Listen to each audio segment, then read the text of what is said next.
আমাকে বাঁচান, আমাকে বাঁচান, শয়তানের হাত থেকে আমাকে বাঁচান। আপনারা দেখছেন আলপথ বাংলা চ্যানেলটি সাবস্ক্রাইব করে আমাদের পাশে থাকবেন আর সাথে থাকা টি বাজিয়ে দিবেন। দিনের বুঝ পেতে আমাদের করে জানাতে আপনাদের বক্তব্য কমেন্টের মাধ্যমে আমাদের জানাবেন। একজন ইমাম তার অসুস্থ স্ত্রীকে নিয়ে রাতে বের হলে কেউ সাধারণত সন্দেহ করবে না। অতঃপর নীলা বোরখাটি হাতে নিল। সে ভিন্ন ধর্মের, ভিন্ন সংস্কৃতির, কিন্তু আজ জীবন বাঁচাতে তাকে এই বেশ ধারণ করতে হচ্ছে। অতঃপর বোরখা পরার পর নীলা যেন সম্পূর্ণ অন্য মানুষ হয়ে গেল। আহমদ হাতে হারিকেন নিয়ে বললেন, চলুন, ভোর হওয়ার আগেই আমাদের ফিরতে হবে। অতঃপর তারা দুজন গভীর রাতেই রাস্তায় নামল। ইমাম আহমদ সামনে, পেছনে বোরখা পরিহিতা নীলা। জনমানবহীন রাস্তা। কিছুদূর যাওয়ার পর বাজারের মোড়ে তারা দেখল একদল মশালধারী প্রহরী দাঁড়িয়ে আছে। তারা প্রত্যেককে থামাচ্ছে। তখন আহমদ নীলাকে ফিসফিস করে বললেন, ভয় পাবেন না, শুধু আমার পাশে থাকবেন, আমার হাত ধরবেন না, দূরত্ব বজায় রাখবেন, কিন্তু খুব বেশি দূরেও যাবেন না। অতঃপর প্রহরীদের সামনে আসতেই একজন পথ রোধ করল এবং বলল, দাঁড়ান, এত রাতে কোথায় যাওয়া হচ্ছে? আহমদ তখন হারিকেন উছিয়ে ধরলেন যাতে আলো তার নিজের মুখে পড়ে এবং বললেন, আমি মসজিদের ইমাম আহমদ। এই কথা শুনে প্রহরীটি চিনে পেরে বলল, ওহ হুজুর, মাফ করবেন, কিন্তু এত রাতে কোথায় যাচ্ছেন?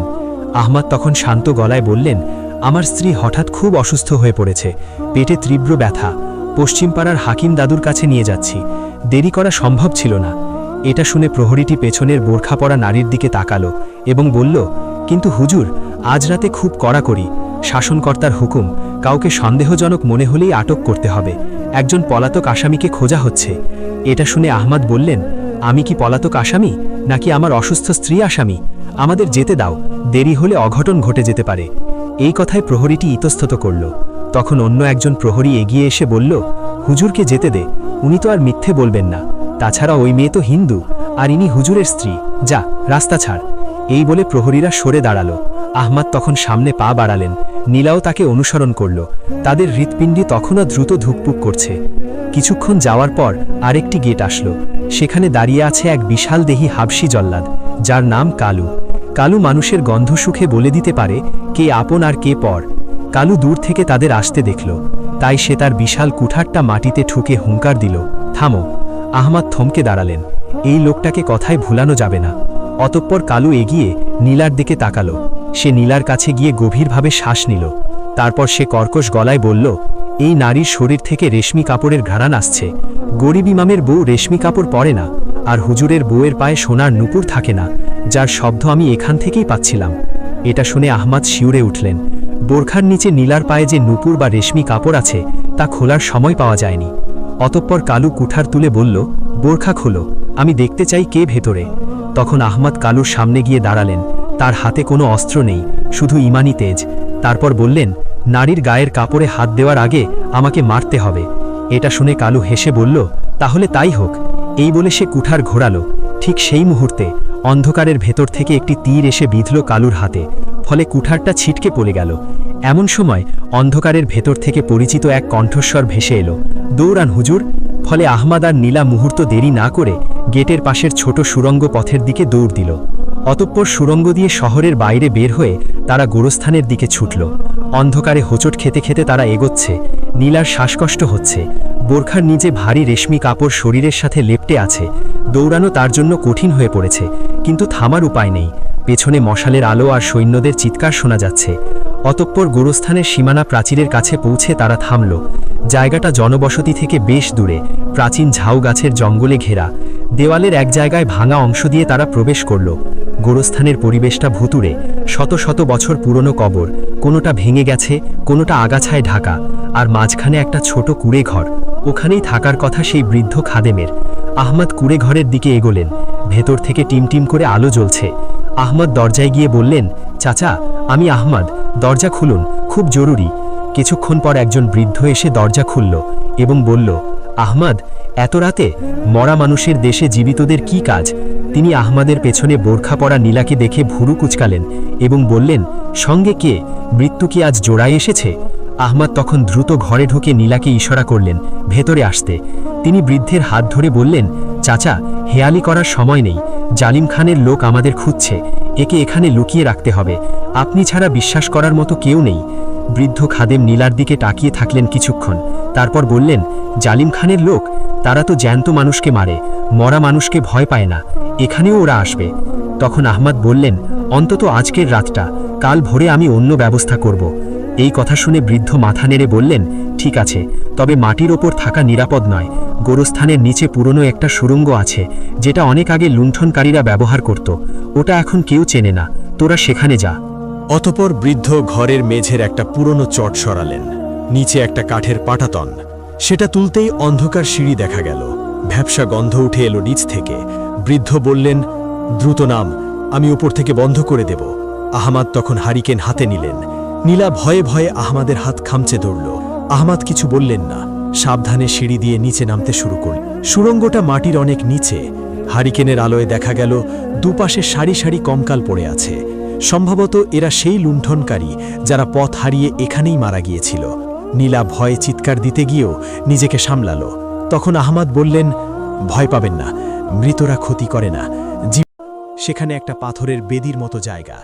আহমাদ সেখানে হারিকেনটা রাখলেন। নীলা বোরখার মুখাবরণ সরালো। তার ফর্সা মুখটা ফ্যাকাশে হয়ে গেছে। সে বলল, আমার বাবার কি হবে? আমি পালিয়ে এলাম, কিন্তু বাবার লাশটা তো ওরা। তখন আহমাদ বললেন, এখন এসব ভেবে লাভ নেই, আগে আপনাকে বাঁচতে হবে। আপনার কাছে কি কোনো মোহর বা মূল্যবান কিছু আছে? কারণ পালানোর জন্য অর্থের প্রয়োজন হবে। তখন নীলা তার গলার হার আর হাতের দামি চুড়িগুলো দেখিয়ে বলল, এগুলো অনেক দামি, কিন্তু এগুলো বিক্রি করতে গেলেই তো ধরা পড়ব। এটা শুনে আহমাদ চিন্তিত মুখে বললেন, ঠিক বলেছেন, এগুলো এখন সম্পদের চেয়ে বিপদ বেশি, এগুলো লুকিয়ে রাখতে হবে। হঠাৎ ওপর থেকে ধূপধাপ শব্দ শোনা গেল। মনে হচ্ছিল কেউ কুড়ে ঘরের মেঝেতে জোরে জোরে পা ওরা দেখতে ফেলছে। পেলে উপর থেকে তারপর খুব শব্দ হচ্ছে আর মাটি ভেঙে পড়ছে নিচে। হ্যাঁ, শুনতাম। আমাদের এখনই বের হতে হবে। বৃদ্ধ খাদেমের আর্তনাদ শোনা গেল, বল বুড়ো, ওরা কোথায় গেল? আমরা দেখেছি ওরা এদিকেই এসেছে। এসব শুনে নীলা ভয়ে আহমাদের দিকে তাকালো। আহমাদ ঠোঁটে আঙুল দিয়ে চুপ করতে বললেন। তারা নিঃশ্বাস বন্ধ করে অপেক্ষা করতে লাগলেন। আমি তোমাকে যা বলছি তা মন দিয়ে শোনো। আমরা এখানে নিরাপদ নই, আল্লাহর উপর ভরসা রাখো, তিনি আমাদের পথ দেখাবেন। হঠাৎ ওপর থেকে এক ভারী গলার আওয়াজ এলো। সারা ঘর খুঁজলাম, কোথাও নেই। মনে হয় জঙ্গলে পালিয়েছে। বুড়োটাকে বেঁধে রাখ, ফেরার পথে জেরা করা যাবে। সৈন্যরা বেরিয়ে গেলেও আহমাদ নিশ্চিন্ত হতে পারলেন না। তিনি জানেন, জালেম খানের বিশেষ বাহিনী নেকড়ে দল এত সহজে হাল ছাড়ে না। তারা গন্ধ সুখে শিকার ধরে। এভাবে ঘণ্টাখানেক পর সব শান্ত হয়ে গেল। আহমাদ বললেন, আমাদের এখান থেকে বের হতে হবে, কিন্তু সেই পথ দিয়ে নয় যেখান দিয়ে এসেছি। এই সুড়ঙ্গের অন্য কোনো মুখ থাকার কথা। তিনি হারিকেনটা নিয়ে দেওয়ালগুলো পরীক্ষা করতে লাগলেন। সুড়ঙ্গের শেষ প্রান্তে একটা দেওয়াল দেখে মনে হলো সেটা আলগা পাথর দিয়ে তৈরি। আহমাদ ধাক্কা দিতেই একটা পাথর নড়ে উঠল। তারপর তিনি আর নীলা মিলে পাথরগুলো সরাতে লাগলেন। পাথর সরানোর পর ওপাশে দেখা গেল আরেকটা অন্ধকার পথ, কিন্তু সেখান থেকে বাতাসের ঝাপটা আসছে, মানে ওটা বাইরের দিকে গেছে। তাই আহমাদ বললেন, চলুন এদিকেই যাওয়া যাক। অতপর তারা সেই নতুন পথ ধরে হাঁটলেন। পথটা ক্রমশ উপরের দিকে উঠেছে। অনেকটা পথ হাঁটার পর তারা একটা ঝোপের আড়ালে বের হলেন। জায়গাটা অচেনা। দূরে শহরের আলো দেখা যাচ্ছে, কিন্তু উল্টো দিকে। তারা শহরের প্রাচীরের বাইরে বেরিয়ে এসেছেন। তখন নীলা বলল, এটা কোথায়? আহমাদ চারপাশ দেখে বললেন, এটা শয়তানের টিলা। এখান থেকে নদী খুব কাছে, আমাদের নদী পার হতে হবে। কিন্তু নদীর ঘাটে যাওয়ার আগেই তাদের পথ আটকালো এক ছায়ামূর্তি। ছায়ামূর্তিটি ঝাড়ের আড়াল থেকে বের এলো। তার হাতে ধনুক, মুখ কালো কাপড় দিয়ে ঢাকা। সে বলল, আমি জানতাম তোমরা এই পথেই বের হবে। কিন্তু কণ্ঠস্বরটি নারীদের মতো ছিল। তাই আহমাদ সতর্ক হয়ে দাঁড়ালো। তুমি কে? তুমি কি গেটে সেই তীর ছুঁড়েছিলে? ছায়ামূর্তি তখন মুখের কাপড় সরালো। এক তেজোদ্দীপ্ত তরুণী, তার চোখের দৃষ্টি তীক্ষ্ণ। সে বলল, আমার নাম সারা, আমি জালেম খানের প্রাসাদে কাজ করি, কিন্তু আমি বিদ্রোহীদের গুপ্তচর। নীলা দেবীকে বাঁচানো আমার দায়িত্ব। এই কথা শুনে নীলা অবাক হয়ে বলল, তুমি আমাকে চেনো? তখন সারা বলল, আপনার বাবা আমাদের অনেক সাহায্য করতেন, তার মৃত্যুর খবর পেয়েই আমি বেরিয়ে পড়েছি। ইমাম সাহেব, আপনি অনেক ঝুঁকি নিয়েছেন, এখন দায়িত্ব আমার। এটা শুনে আহমাদ বললেন, তুমি একা পারবে না, জালেম খানের নেকড়ে দল তোমাদের গন্ধ পেয়ে যাবে, নদী পার হওয়া সহজ হবে না। তখন সারা বলল, নদী পার হওয়ার জন্য নৌকা তৈরি আছে, কিন্তু সমস্যা অন্য জায়গায়। জালেম খান শহরের সব মাঝিকে হত্যা করেছে, যাতে কেউ পালাতে না পারে। আমাদের নিজেদেরই নৌকা চালাতে হবে। তাছাড়া নদীতেও আজ রাতে রাজকীয় টহল চলছে। এই কথা শুনে আহমাদ বললেন, তাহলে উপায় কি? তখন সারা পকেট থেকে একটা মানচিত্র বের করল এবং দেখিয়ে বলল, শহরের উত্তরে একটা পুরনো ভানির কল আছে, সেখান দিয়ে নদীর নিচে একটা গোপন ড্রেনেজ সিস্টেম আছে। ওটা দিয়ে আমরা সরাসরি নদীর ওপারে দুর্গে পৌঁছাতে পারবো না, তবে জঙ্গলে উঠতে পারবো, কিন্তু পথটা বিপজ্জনক, ওটা সাপ আর কুমিরে ভরা। তখন নীলা বলল, আমি আর পারছি না, আমার পা আর চলছে না। তখন আহমাদ বললেন, থামার সময় নেই, চলুন ভানির কলের দিকে। অতপর তারা তিনজন অন্ধকারের মধ্যে দিয়ে উত্তর দিকে রওনা দিল, কিন্তু তারা জানত না তাদের পিছু নিয়েছে কালু। গেটে তীরের আঘাত তার হাতে লাগলেও সে দমে যায়নি। সে রক্তপড়া হাত নিয়ে কুকুরের মতো গন্ধ সুখে সুখে তাদের পিছু নিয়েছে, আর তার সাথে আছে আরও 10 জন দুর্ধর্ষ যোদ্ধা।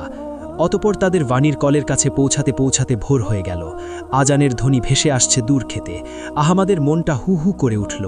আজ ফজরের নামাজ তিনি তার মসজিদে পড়াতে পারলেন না, হয়তো আর কোনোদিনও পারবেন না। কিন্তু পুরনো ভানির কলটা বিশাল পাথরের তৈরি, নিচ দিয়ে কালো নোংরা পানি নদীতে পড়ছে।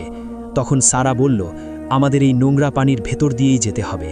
কিন্তু নীলা ঘৃণায় নাক সিটকালো, কিন্তু কিছু বলল না। অতপর তারা নামতে শুরু করল। পানি কোমর সমান, প্রচণ্ড দুর্গন্ধ। হঠাৎ পেছনে একটা বিকট শব্দ হলো। কালু তার বাহিনী নিয়ে হাজির, চিৎকার করে বলল, ওরে শয়তানের বাচ্চারা, ভেবেছিস পালাতে পারবি? এই বলে সৈন্যরা তাদের ঘিরে ফেলতে শুরু করল। সামনে নদী, পেছনে কালু, দুই পাশ বন্ধ। তখন আহমদ সানাকে বললেন, তোমরা ড্রেনের ভেতরে ঢোকো, আমি ওদের আটকাচ্ছি। এটা শুনে সারা বলল, অসম্ভব, আপনি মারা যাবেন। তখন আহমদ হেসে বললেন, ইমামের কাজ শুধু নামাজ পড়ানো নয়, জালিমের সামনে দাঁড়ানো। তোমরা যাও। প্রিয় বন্ধুগণ, পর্বটি আজকের মতো এই পর্যন্তই। পরবর্তী পর্ব দেখতে চাইলে ভিডিওটিতে লাইক দিয়ে কমেন্ট বক্সে জানিয়ে দিন। ভালো থাকবেন, আল্লাহ হাফেজ।